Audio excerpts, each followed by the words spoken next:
Welcome to the podcast, Speaking to Influence, Communication Secrets of the C-Suite. I'm Dr. Laura Sicola, your host, founder of Vocal Impact Productions and author of Speaking to Influence, Mastering Your Leadership Voice.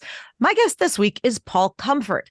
Paul is the Senior Vice President and Chief Customer Officer for the world's leading transit technology company, Modaxo. He's the host of his industry's top podcast, Transit Unplugged, and this TV show, Transit Unplugged TV, on YouTube. Paul's also an attorney and a #1 best-selling author with 5 books to his name and a 6th coming out next year, The New Future of Public Transportation, being published by the Society of Automotive Engineers. Paul, welcome to the show. Thanks, Laura. Great to be here. What is your fun fact? Fun fact about me is I learned to play piano when I was a kid. You know, the classic mom makes you practice when everybody else is out having fun. So anyway, I ended up being all right at it, started a band. We made a record. We toured when I was in college, and I've played ever since. And now I try to integrate, my passions and loves into my work. So when I go around the world, whether, it's Scotland or the Middle East, I try to find a piano in a subway station or a public transit station. I play it and do a little mini concert for the people in there, and it's fun.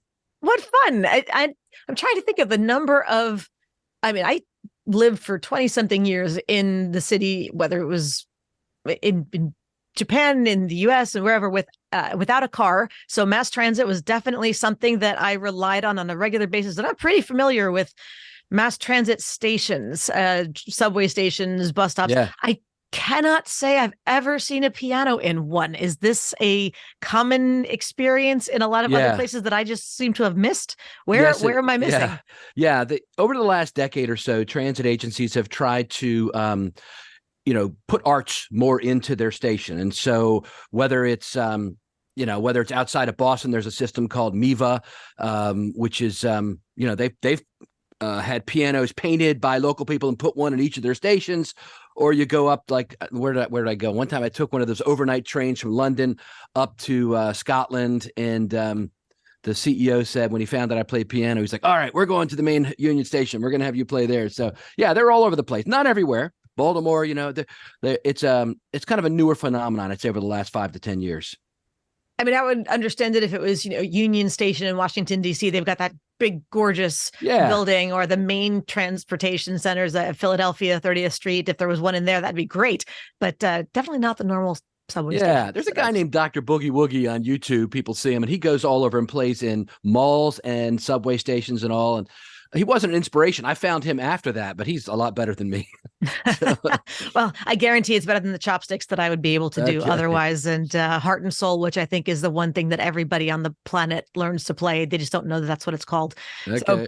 So fun stuff. But now, aside from your aspiring piano career, and tell us a little bit about Modaxo. What's your 30-second elevator pitch? Sure. I've been working for them for 6 years after I retired as CEO of the MTA in Baltimore. And they are the world's largest public transportation technology company. People may not realize it, but most subway, bus, light rail stations, they require a lot of back office software to run it, whether it's managing, shops or reservation scheduling, dispatch. Anyway, this company sells that all over the world, and all the major transit systems in the world, 70, 80% of them have something from our company.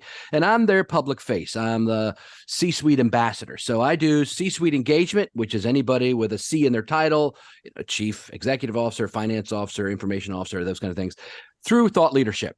So the thought leadership side that I do is what we're doing right now. I do a weekly podcast, do a TV show, write books, speak at conferences, do live events, do live webinars around the world, all of them designed to engage the C-suite of our customers, showcase their best practices, and also help them feel good about our company then. Beautiful. I love it. And nobody ever thinks about we all think about the mechanics of running a business. We need the buses, we need the subways, we need whatever else, but not about the software that runs it, that there's actually something specific for that purpose. And so that may be actually a very good segue into my next question, which is, what's something you wish more people understood about your role, your company, or your industry? And how do you see your role in changing that perception? Yeah, that's good. Well, you've identified it, right? A lot of people don't understand that really, since the 1980s, technology has been the backbone of most public transportation. Software decides or is used to figure out the headways, which is the distance between buses or the distance between trains. If you're at the WMATA, Washington Metro, I was there interviewing the CEO, Randy Clark, a couple days ago of Washington Metro, and they have designed, the trains now to come more often. So you're not standing on the platform. Same with buses. They used to have, 15-minute headways, which is the distance between buses. Maybe now they've got them between 7 and 8 minutes. The more frequency, the more people feel like, hey, I don't even need a schedule. I can just stand here. It's going to come. I can trust that it's going to be here. All that stuff is controlled, managed, and monitored by control centers with dispatchers and controllers, and all that runs on software. So the backbone of most, and everything you can think of, right? From call management to complaint management to reservation scheduling and dispatch, if it's an ADA paratransit vehicle, which is something I'm passionate about, helping people with disabilities. I ran Washington, D.C.'s paratransit system for 5 years. All that stuff is controlled by software, and there's a number of good companies, but ours is kind of like the Apple/IBM of the industry. We've been around pretty much longer than everyone, like 25 or 30 years. Yeah. And it's awesome. It's fun and the algorithms and the software, I think I've been around in this business for more than 30 years, are really good and strong. So I feel good working for a company that has quality product. And what is your role in changing that percent, helping more people to understand that software, that the software matters? Yeah, I don't really try to do that. I'm a transit evangelist is the title I've given myself. So my job is really more to focus on the transit side. My old boss, Ted Gilkey, used to say, he was the first guy I worked for when I came to this company. He said, Paul, I wake up every day thinking about software. You wake up every day thinking about transit. And that's my job in the company, is to make sure that our software engineers and our executives stay focused on the customer, the passenger, and the transit agencies and companies that we serve. Nice. You think about the software. One thing that always amazed me, and I don't think I've seen a city in the U.S. that does it. Not that I've, have a statistically significant sampling necessarily, so you can tell me about this one. But when I lived in Japan, I get when you have a subway timetable posted on the wall down to the minute, and look, there's mass transit you could set your pacemaker by it. It was so on time. But their buses. You stand at a bus stop, and in the little shelter that was there, they'd have not just a paper schedule posted, this little digital thing. And we're talking 25 years ago. This isn't even recent, where it would show you the current bus stop, the last bus stop, and the 2 bus stops beforehand. And when the bus was at each stop, the light would start to blink to let you know that it was on the way, and it would match whatever was on the schedule. I mean, and I lived in cities. I lived in Nagoya and Osaka and Tokyo and, not Osaka, but Kyoto. And these are big cities. They have rush hour, and yet the buses were always on time. Can you please explain to me that magic? Is there like a 30-second answer to the magic of that? Because we can't get anything on time in New York or in Philly. It's true, isn't it? A bus in particular. They really know how to do it over there. The average on-time performance, which is what they call that's the nomenclature, OTP, for an American city is around 78%. That's the amount of time buses are on. I was down in Austin, Texas last week with Dottie Watkins, the CEO, and she said their OTP post-pandemic is now up to like 83. So 83 is considered like, think about a baseball player. If you're hitting 4 out of 5 times, you're beyond. So we don't try to compare ourselves to that, but Japan really knows how to do it well, and there's many ways you can do it. One of the biggest ways here in the U.S. and in Latin America, other places, is bus rapid transit, bus only lanes, where you're trying to make those. But they probably don't have that in Japan. No. So there's lots of tools and techniques using software, technology, and live people on the street to manage and monitor. It's very difficult. They know how to do it. They're really a model for the Far East is a model for public transit. Oh my gosh. Yeah. I was amazed. The buses there where there's traffic could still be on time. Here, subways can't be on time half the time. And there's no traffic in the subway system. You have a dedicated lane. It's magic. I'm just going to give them credit for magic. Okay. Did you ever think, Paul, that you did a great job of explaining something only to have the listeners look at you like a deer in the headlights? That happens sometimes. I try to break things down simple for people to understand. I do a lot of public speaking, and I think my one kind of challenge continues to be that when I get excited, my pace picks up. and I get a little more rapid in my. I was just speaking at a conference in San Diego, and there were a bunch of people there that did not speak English as a first language. And somebody in the crowd said, can you slow down a little bit? We can't. So if I speak too fast, especially with people that have English as a second language, they may not be able to follow along. And I think that's a good lesson for everybody. My former life, that was actually my specialty niche, was working with professionals exclusively who didn't speak English as a native language. And look, I've worked with tons of people whose English is better than most Americans who only speak English. So it's not about not good enough either way. They're amazingly successful, amazingly highly educated. It's not, but to the extent that we use slang, that we use colloquial expressions, that we talk in run-on sentences and too fast, it's just layer upon layer of things that just make the brain computer start to have smoke coming out of it when you're trying to process all those things at once. So it's just a good reminder for all of us to slow down, put a period, not just at the end of what you're saying, but multiple in the middle, and allow their brains to catch up with their ears. It's mission critical. And you can forget sometimes when somebody's English is so good that we still need to just be a little empathetic and not test them to the outer limits of their brain's capacity to process. So great numbers for all of us. Let me throw in one more thing too at the end of that, which is something that I try not to do, but it keeps me from understanding people. And that is the overuse of acronyms. So many people in specific industries have all these acronyms that maybe they're familiar with. I mean, for instance, in my world, people use acronyms to describe transit systems. DART, DART is an acronym for either Delaware Area Regional Transit or Dallas area. There's 30 DARTs probably in America. And exactly. SEPTAs. Well, a lot of people don't know what that means, so don't say that. Or if you do what you did earlier when you introduced me on the book, and you didn't say SAE, which is what I wrote. You said Society of Automotive Engineers, because most people don't know what that is. Right. So that's another big one for people who communicate. Try not to overuse acronyms. The alphabet soup of an industry. Every industry has it, and we forget that it's not a common nomenclature for everybody. So great reminder number 2. Now, tell me about a time when you needed to assert yourself powerfully. I believe in kind of participative leadership, meaning everyone has to have a stake in what's happening in an organization. I've spent most of my career, actually all of it, in management. Since I started right out of college, I managed a small bus system, and most people that worked for me could have been my grandparents. So I want to include everyone's opinions, but when there's a crisis, you have to follow, I believe, Harry Truman, the buck stops here. The leader needs to take action quickly, right? The submarine is sinking. You don't have time to ask everybody their opinion. You have to follow what the rules are. So we had a similar situation. Governor Larry Hogan, the governor of Maryland at the time, had appointed me to be head of the Maryland Transit Administration, which oversaw transit in the state. But I was the CEO and general manager of Baltimore City's transit system as part of that role. So we had bus, light rail, subway, commuter bus, commuter train, paratransit. And most people will remember back maybe like 7 years ago, there were what at the time were called riots in Baltimore. It was, wall-to-wall coverage on the news channels, CNN, Fox, everywhere. Things were burning. People were getting injured. Now it's called an uprising. But whatever it was called, the city was very tense. It was after the Freddie Gray incident, which was an awful thing that happened. Yes.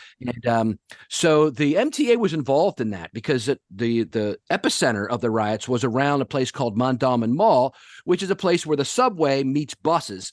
And the MTA, the Maryland Transit Administration, had multiple functions. One of them was we were the school bus provider for middle school and high school students in Baltimore. 26,000 students a day rode our transit system. And I think for anybody, by the way, out there who's maybe not from a city or hasn't spent a lot of time in a city, just that in the suburbs, we're used to seeing the yellow buses kind of come around and pick up kids. And in the cities, anybody over, I believe, any elementary school still has those special buses, and not all do. Some still do mass transit, but most older students take the public transit, the subways and the buses on the way to school with just separate passes. So continue.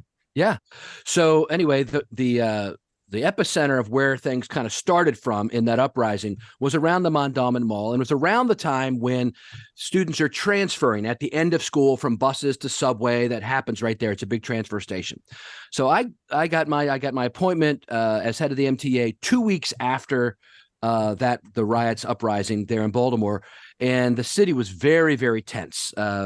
People can remember back, or a lot of cities were tense during that time, but Baltimore especially. And so school had wrapped up, as it normally does, and we went through the summer, and I really took my first 100 days in the job to really learn and not assert myself. I was, on a tour, a listening tour, went around to all of our garages, talked to employees, had lots of public meetings, and it was right at the end of that period that school had started again at the end of August, and I'd done all the checks to make sure the operations folks were ready for the start of school, in light of the fact that there were some issues last time around one of our big stations. And I was given all the assurances. Well, of course, on the first day of school, the superintendent of schools called me, which I'd never met before, and said, Paul, there's thousands of kids meandering around Mondawmin Mall. You don't have enough buses there to do the transfers. So I kind of freaked out, because that's the last thing we needed. Right. And so, got on the phone, went out there and got things rolling. And the next day in our after action meeting, which I called, I was not friendly, and I was not, Mr. Kind Paul. I was a man obsessed with making sure that this did not happen again. Sure. And, foul language and yelling and a little bit of that. Just, I was a little bit scared, to be honest with you. I think a lot of people wouldn't, that we didn't want the MTA to be at the center of another crisis. And I'm still don't really understand how this organization works yet. 5,000 employees, $1 billion budget. I hadn't really plumbed the depths and kind of knew the levers of power to make things happen. So I really demanded of our staff that they step up and not do things as normal anymore. We couldn't do it. I'd been told by the governor when I got there that this was not a very well-functioning place, and we really need to make some changes. And I could see it because there wasn't a sense of urgency. And so I established that day, 4 new North Stars: safety, efficiency, reliability, and world-class customer service. Say those again. So there's a Sure. new, you said, sort of new sheriff in town, so to speak, Yes, with yeah. 4 standards, 4 stars four of new standards, that's right. standards. And those were? Safety, Yes. number one always. Efficiency, right? Using the Yep. taxpayers' dollars wisely. Safety, efficiency, reliability, that's on time, and Yeah. world-class customer service. And Love it. I revamped everything at the agency starting that day to focus around those 4 North Stars. We changed all the driver training programs and retrained all the receptionists and anybody that actually touched the public to make sure that they were following the same protocols, wouldn't transfer people a bunch of time. And at that meeting, I basically told everyone there, listen, if you're not up to this, no hard feelings. You can leave. But I want you to know that we're going to demand accountability. We're going to put into place, we know what the goals are and the boundaries. Now we're going to into place iterative goal sets for each of you, and you're going to be required to meet key performance indicators. And if not, it won't be good. So if you're not up for it, leave now. And you know what? Several people did shortly after that. And so I had to kind of lay down the law is the best kind of way I can think about it. And from that moment on, I think I gained the respect of the senior leadership team, which is obviously a key to all relationships, but it also kind of established an operating environment where we could be open and vulnerable and trust one another within those boundaries, that we were all in this together, and we shared a common mission, which was to provide safe, efficient, reliable transportation with world-class customer service. Yep. Up until then, I felt like the agency was unmoored. It was kind of floating without a direction. Yeah. And a crisis focused us and let us know that we had to move forward with a set goal and set boundaries. Yes, it begs the question of how it's possible that the system wasn't aware of the fact that first day of school, there's going to be the same number of students that there were last year, more or less, on the first day of school, and that do the math, how many buses / whatever would be necessary. But let me say this. I don't want to go too far into the weeds of it, but that question's been like rattling around in my brain since you mentioned it. But I was going to say that, one way to encapsulate everything that was going on at the agency at the time was when we finally were able to figure out what our real on-time performance was. I'm sad to say it was in the low 50 percentile. Wow. That the buses were only on time half the time, which is unheard of and unacceptable. And so, now they've put in place we put in some, and my successors, who were my head of planning and now my head of capital budgets, she's now the head of it, Holly, doing a great job. Now they're in the, average mid 80s, which is, kind of considered acceptable. Low 80s is actually better than the average. So, but anyway, so it needed a lot of work. Yeah, but it sounds like you made some amazing changes right away, and it's good to get clear. And it's nice to say, look, here's our new standards. Anybody who doesn't like them is free to go. And then to Yes. have them sort of self-select out makes Yeah. everybody's life a little easier, other than now there's some spaces to fill. But ideally, of course, you get the fill to people who want to be part of a program that has those kinds of standards. Because, yeah, who doesn't want to be part of something that's a place that's worth working for, which is a great challenge to them. And now it's time to challenge the audience. Paul, it's an opportunity now to speak directly to our audience for the Listener 24-Hour Influence Challenge. It's a chance for you to challenge the audience to take one step that they can complete within 24 hours to have more influence. How would you like to challenge our listeners today? I want to do it through a quick story. Those who are of a certain age will remember there used to be two stores. One was called Kmart and one was called Walmart. Yes. And they both basically sold the same thing. They were both started in the same state of Arkansas, and they both started around the same year. One went bankrupt. One went on to become the #1 company in the world. What was the difference? I would argue leadership. And leadership is the people involved in leadership positions and how they handle things. Those who, remember Sam Walton and read his book, saw his leadership style and what he did. So it really revolves around, like Michael Jackson said, the man in the mirror, right? Or the woman in the mirror. You have to stand, draw a circle around yourself and start to make improvements there to become a better leader, to make a difference in the world. Here's my challenge. Over the next 24 hours, sit down and take an inventory of yourself, your favorite topic, right? Yourself. And so it should be easy. Sit down wherever you can be quiet and, not have interfering noises and competition for your attention, and analyze two things, your X and your Y axis. One is what you're good at.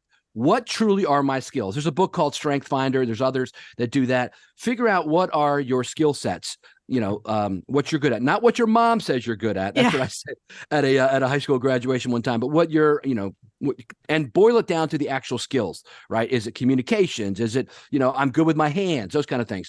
And then the cross reference is, what do you enjoy? What are your hobbies? What would you do? And what do you do and not get paid for it? Yeah. What are your passions? Yeah. What are your passions? Right. And if you can find a place where those two intersect, I would circle that and start focusing in on that. Focus on your strengths.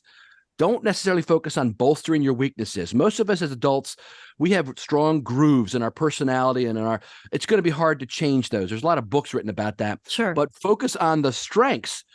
And I think that you will be able to make yourself more useful, and you will be identified as a leader, and you'll be passionate about what you're doing, which is the one thing that's missing with most people these days.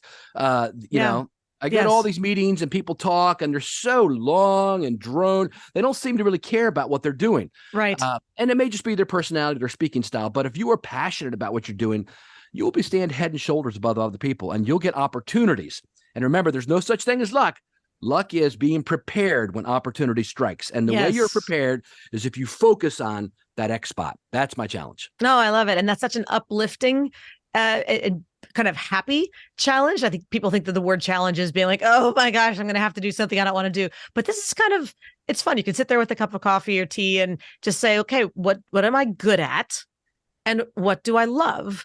And make those lists and just look to see where they happen to overlap. And then allow that to percolate a little bit and say, how do I bring more of that in my life? And how can I, ideally, if I'm not already getting paid to do it, at least in part, if not in whole, perhaps consider ways to change it, even within your current job. It's not saying, okay, jump ship and start playing piano in subway stations, which perhaps you could, if there was a way to make money doing that. I don't know. But, how can you add some of that to your current job? But how do you, bring something into a meeting once a week, or have a conversation with your boss about changing a system, or you're the boss, so change the system, whatever it happens to be, but add that to your space. I love it. So then tell me about when you've had to interview people for a leadership role, and at some point you thought to yourself, this person really has it. What was that it? What impressed you, and how did you recognize it? That's great. Yeah. So in management positions, you are called upon a lot of times to do interviews. And a lot of times in big organizations, HR defines the questions that can be asked. They put a panel together, all those things. So it is important, though, that you rely on your own internal judgment, which is what you're paid for, in my opinion, to be an executive. So what I did was I had to interview a guy one time at the MTA, I remember, and it was for the director of bus operations. We had an opening. Someone had left, and this guy had a trucking background, not a bus background. So using kind of the principles of thin slicing, which I learned in the book Blink, or at least identified in the book Blink by Malcolm Gladwell, great book. One of the best 5 books I've read probably in 10, 20 years. I was able to basically break the job down into what its core functions were. And it wasn't necessary to necessarily know all about public transportation, but it was necessary to understand how to lead people and how to manage kind of a logistics approach, which he had done, managing trucks, on-time deliveries, making sure things were smooth. And it was a long, long interview. And I made him convince me that he could do it, and, let him know that we had a certain period of time, which would be a probationary period, and I would really have my eye on him if we picked him. And he did a great job. And so the idea was that I wasn't necessarily looking for dotting all the I's and crossing all the T's in his background and experience.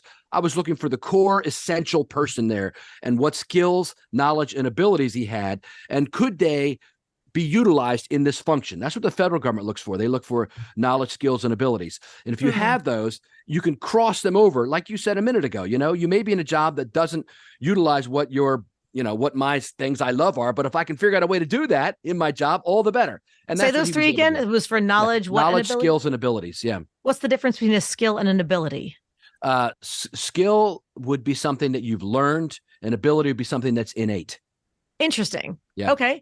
And what was the combination of just 2 or 3 apiece, knowledge, skills, and abilities of this person, so we can sort of see how they break down? Yep. He had an inordinate focus on-time performance, which is what we needed in our buses. He understood that the trucks, or the buses in this case, had to get there on time, and knew how to make that happen. Knew how to motivate people to do their jobs, do it effectively, how to reward them, how to challenge them, how to inspire them, which is really what we needed. Understood how to work in a union environment, which we had, and also had a heavy focus on safety, which is always number one in public transportation. So he had the right mix of things, and has actually become super successful, and is a part of the reason why they're at over 80% on-time performance. Yes. He's the boss of it. So so he figured out how to do it. And I think it's important to look at those specifics as kind of a little case study of taking that theory and then saying, well, what does that look like in practice? So the understanding of the system of on-time performance as the knowledge factor, it's how to make it happen. Yes, there's knowledge involved in that, but it's active knowledge that's been translated into skill. He understands what has to go into place, presumably who to delegate what tasks to make sure it actually gets built, et cetera. And as the icing on the cake, actually, it's just as much cake as icing, but the ability to inspire others, not just to instruct or to whatever, but to get people on board with the vision and make it happen. So, I think that's such a great example. And so to ask everybody else, what are your knowledge? Where's your great knowledge? Where's your skill? Where's your ability? What's transferable? When you're looking for a job, I think that's getting those transferable skills, that transferable knowledge that you can take from one place to another as you're working up through your career, whether you're right out of college or looking for the next chapter, so to speak, in whatever you want that career to be. So great examples. So everybody identify whether you're applying for a job with the federal government or otherwise. I think it's a great kind of 3 buckets to think about in having to describe yourself, which of course is something we all need to do at some point. I hate those questions in interviews. I don't know about you, Paul, but the ones that are like, tell me about yourself. What don't I know about? And I know there's 27 different ways that you can answer that question, but at some point, we want to make sure that in that interview, people understand, where are you knowledgeable? What do you know how to do? And what special abilities, maybe superpowers, do you have? And I think inspiration is certainly one of them. If you can get through to others, there's massive power in that. And finally, Paul, what is something that you do to create a little bit more fun for your team or organization, Modaxo wide? Yeah, it's fun is important. Yes. My dad used to say, Paul, to you, every day's a holiday. And he didn't mean that I didn't work. He just meant that was my sunny disposition at work, as I like a holiday. And I think that's important. People need to have something to look forward to. So since we've been talking a lot about the MTA, I'll just go back to that, the Maryland Transit Administration. So everybody's a big Orioles fan this year, especially, by the way, because they just won the pennant. But So we would do a big Oriole, MTA day at the Orioles.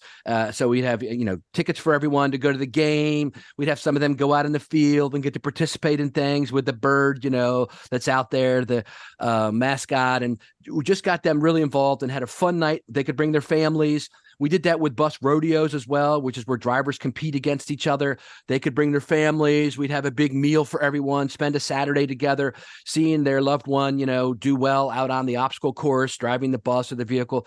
Just fun things for the family and for them individually that they would enjoy, I think, are important parts, touch points in having a successful organization. It absolutely is. What was your favorite part, or what is your favorite part now? So my favorite part to me, I'm a people person. So what's fun to me may not be what's fun to others, but I love going to a conference and having a dinner with like 8 to 10 people sitting around a table. I call them salons. I actually host them in big cities that I go to around the country. I invite a bunch of disparate people with different job functions, but all around transportation. Just did one in LA, had somebody from the mayor's office, from the this and from that, and from the local, local ad agencies, et cetera. And we talk about what we're passionate about, why we're trying to change the world, and really getting beyond surface conversations. Yes. Because we're all kings of small talk or queens of small talk, but getting into somebody's heart and soul a little bit, as much as they're open to do, and learning and actually having bonded relationships that come out of that. That's what I love. I think that's great. And I'm right there with you. Having those conversations just really drives things home, getting to know people. I think it's pretty obvious. You're a people person. I'm a people person. You'd be surprised how many are not, kings or queens with small talk. That's actually a scary part. I've interviewed people where they're like, at a room full of people, I can talk to anybody. I just can't introduce myself. It's like breaking that ice, just cracking that shell. If they get introduced, then they get to shake hands. Hey, Paul, meet this person. Yes. Then they're good to go. But it's like they just can't pull out the stop. Or it's funny. We all have our own little bugaboos. No, so that actually is a rare skill. You're right. Just walking up to somebody cold, which actually I love doing. I love going up and saying, "Hi, I'm Paul Comfort. What's your name? What do you do? Where are you from?" Blah blah. And I think for the people who are more apprehensive about that, an easy thing to do is look for somebody else. Just stand there, scan the room, and look for somebody else who's standing there, looking around the room, because they're hoping and praying that somebody's going to come up to them and take the responsibility the onus off their shoulders, because they don't know how to introduce themselves either. So you'll be their hero for coming up and doing it. There's nothing awkward left about it. So it's meeting people is definitely a blessing in those places. I have loved this conversation, Paul, but we've got to wrap it up. How can people learn more about you and Modaxo? I have a website. My personal website is futureofpublictransportation.com. The best way to connect with me is on LinkedIn. Just put in Paul Comfort. I have like 25,000 people I'm connected with there, and I put up something every day about the public transportation industry. We have the podcast, Transit Unplugged, on all podcast platforms. It's a weekly show where I interview CEOs. And please go to our YouTube page, Transit Unplugged TV, and check out our 15-minute it's like an Anthony Bourdain show where we look at the food, the culture, and the transit, though he didn't do that, of a city. The new one coming out, we just did Barcelona. People are loving it, and Sao Paulo is coming up after that. So what fun. I want to be on your crew and going around and riding transportation if I get to eat in all these wonderful places. Oh, yeah. Barcelona some of the best restaurants, man. Oh my gosh, yeah. We have chefs come out. Like I just did one in Austin. We had a guy from the Food Network come out with us. It's Terry Black's, and the owners came out, the barbecue, and talked to us, and we got to see behind the scenes. It's so much fun. I'm tagging along with you. I'm just gonna, ride along, and look, you're on a bus. You got plenty of space. One more person won't make a difference. And I don't eat that much. Actually, that's not true. And places like that, I eat everything possible. Sounds like fun. Paul, once again, thank you so much for joining us today. Thank you for having me, Laura. It's awesome. And for everybody else out there, thank you for tuning in. As always, be sure to subscribe so that you never miss an episode.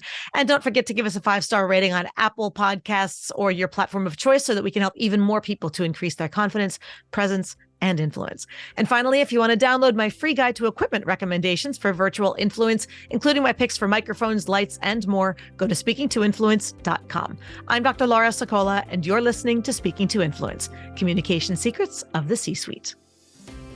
Hi, everyone. This is Dr. Laura Sicola, and I want to sincerely thank you for listening to the Speaking to Influence podcast. If you love listening to these episodes as much as I love bringing them to you, be sure to subscribe so you never miss an episode. And please go to iTunes right now to rate and review our podcast in order to help us expand our reach so even more people can master the 3 C's to command the room, connect with the audience, and close the deal. Thanks for listening to Speaking to Influence, Communication Secrets of the C-Suite, the show for leaders who want to speak with impact. The hosts, producers, owners, and media distributors of the show make no guarantees that the strategies and information discussed will result in profit or other success and may result in losses. The opinions and statements of the hosts and guests do not necessarily reflect the opinions of the owners, staff, managers, broadcasters, or sponsors of the show. No medical or psychological therapy or personal or professional wellness or relationship advice is offered in the show. You are advised to seek counsel on matters related to your health, family, relationships, job, or other business and legal matters from licensed advisors in those areas prior to making any changes in business or lifestyle. No information provided may be suitable in your situation. As always, take responsibility for the decisions and actions you take, including the reactions they may make in your work, family, health, and life.